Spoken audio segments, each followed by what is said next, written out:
භාග සංඛ්‍යාවල විශාලම භාග සංඛ්‍යාවකින් ඉලක්ක හඳින්න.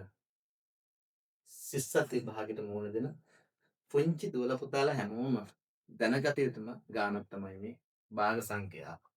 වල විශාල භාග සහ කුඩාම භාග හඳුනා ගැනීම.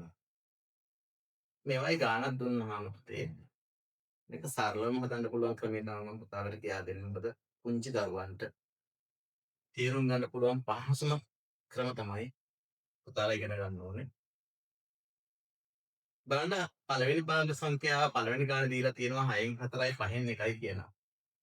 6න් 4යි 5න් 1යි. මේ භාග සංඛ්‍යාවක් කියවන ආකාරය අකුරෙන් ලියන ආකාරය පුතාලා ඉගෙන ගන්න ඕනේ. 6න් 4යි 5න් 1යි.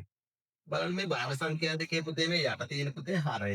මේකේ හරය තමයි 6. මේකේ හරය තමයි 5. උඩ තියෙන පුතේ ලවය. 4 මේකේ ලවය, මේකේ ලවය 1. මතක තියාගන්න අමාරු වෙනම් අපිට මතක තියාගන්න පුළුවන් හරක පිට ළමයා කියලා. යට ඉන්නේ හරක, උඩ ඉන්නේ ළමයා. යට ඉන්නේ හරක, උඩ ඉන්නේ ළමයා. හරක පිට ළමයා. හරය, ලවය.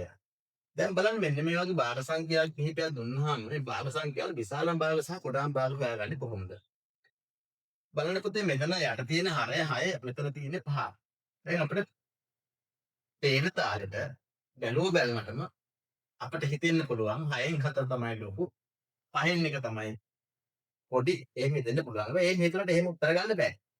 ඒක සාර්ථක නෑ. ඒකද අපිට මෙහෙම කරන්න පුළුවන් මොන සරල ක්‍රමයක් පුතාලට කියලා දෙනවා.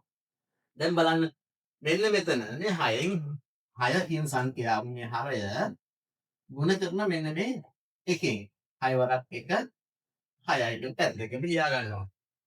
5 වරක් 4 20යි කියලා මේ පහ ගුණ කරගන්න මේකෙන් 5 වරක් 4 20යි. දැන් පුතාලට තේරෙනවද ලොකු 6ද 20ද? මේ දෙකෙන් ඉල සංඛ්‍යා දෙකෙන් විශාලම සංඛ්‍යාව තමයි 20. එහෙනම් අපි තේරුම් ගන්නවා 5න් 1ට වැඩිය 6න් 4 ලොකුයි කියලා. අපි බලමු ඊළඟ ගාන 10න් 3යි 3න් 2යි කියන සංඛ්‍යාව. මේකෙදි අපි කරනවා වගේ 3 වරක් 3 9යි 10 වරක් 2 20යි. ඔන්න දැන් බලන්නකෝ හරය 10 වුණා කියලා මේකේ හරය 3 වුණා කියලා මේකේ හරය 10 වුණා කියලා 10න් 3 ලොකු නැහැ. ඒතර 10න් 3 බලන්න දෙන්නේ කියලා. මෙතන තියෙන්නේ 3 වරක් 3 9යි 10 වරක් 2 20යි. එහෙනම් විශාලම සංඛ්‍යාව මෙතන 20නේ. එහෙනම් අපි දන්නවා 10න් 3ට වැඩිය 3න් 2 ලොකුයි කියලා. පැහැදිලි නේද? ඔන්න ඊළඟට බලන්න මේකෙන් තුන්වෙනි ගානේ 8 වරක් 1 8යි 7 වරක් 1 7යි. 8ද ලොකු 7ද ලොකු 8 ලොකුයි. එහෙනම් 8න් 1ට වැඩිය 7න් 1 තමයි ලොකු භාග සංඛ්‍යාව. දැන් පුතාලට තේරුණාද? මේ වගේ ගානක් සරලව තියාගන්න හරය ලවයට පැත්ත ගුණ කරලා අපට පුළුවන් මේ වගේ 4ක් වගේ ගුණ කරගෙන ලැබෙන සංඛ්‍යාවත් එක්ක විශාල භාගයක භාගයක් මොකක්ද කියලා හඳුනගන්න.